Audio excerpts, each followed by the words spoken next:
بسم الله الرحمن الرحيم اللهم صل على محمد وعلى آل محمد السلام علیکم ورحمۃ اللہ وبرکاتہ۔ عشرہ ذی الحج کا وہ عمل کہ جو یہ بندہ عمل کر لے گا قیامت والے دن جنت میں امام حسین علیہ السلام کا ساتھ نصیب ہوگا۔ آپ کو کرنا کیا ہے، عشرہ ذی الحج میں روزانہ باوضو ہو کے کسی بھی وقت سورہ فجر کی تلاوت اور 11 مرتبہ درود شریف بھی پڑھنا ہے، یعنی شروع میں درود شریف 11 مرتبہ اور آخر میں درود شریف 11 مرتبہ اور درمیان میں سورہ فجر۔ اس سورہ فجر کا تعلق امام حسین علیہ السلام کے ساتھ، کیونکہ اس سورت کے آخر میں آتا ہے یا ایتھا النفس مطمئنۃ ارجعی الی ربک راضیۃ مرضیہ، اے نفس مطمئنہ اپنے رب کی طرف لاؤ۔ اور نفس مطمئنہ کا واضح مصداق امام حسین علیہ السلام ہے۔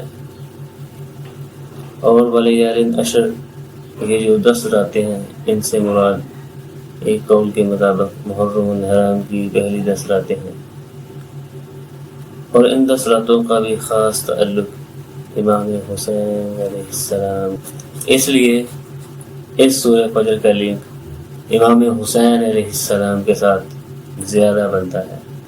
رسول اللہ صلی اللہ علیہ وآلہ وسلم نے فرمایا، جو شخص ذو الحج کی پہلی 10 راتوں کے اندر یہ سورہ فجر پڑھے تو اس کے گناہ بخش دیے جاتے ہیں، اور جو شخص ذو الحج کے باقی دنوں میں پڑھے تو قیامت کے دن رسول اللہ صلی اللہ علیہ وآلہ وسلم نے فرمایا اس بندے کے لیے نور اور روشنی ہوگی۔ امام جعفر صادق علیہ السلام کا قول ہے کہ ہر فرض نماز میں سورہ فجر پڑھنے کی کوشش کیا کرو،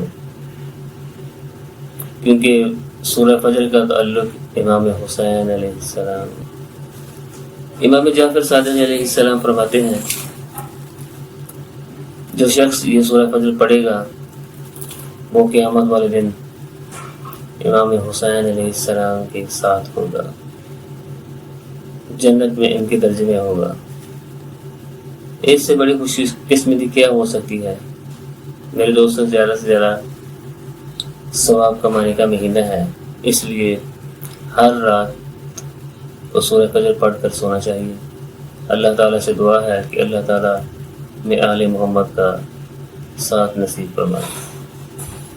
اللهم صل على محمد وعلى آل محمد كما صليت على إبراهيم وعلى آل إبراهيم إنك حميد مجيد اللهم بارك على محمد وعلى آل محمد كما باركت على إبراهيم وعلى آل إبراهيم إنك حميد مجيد۔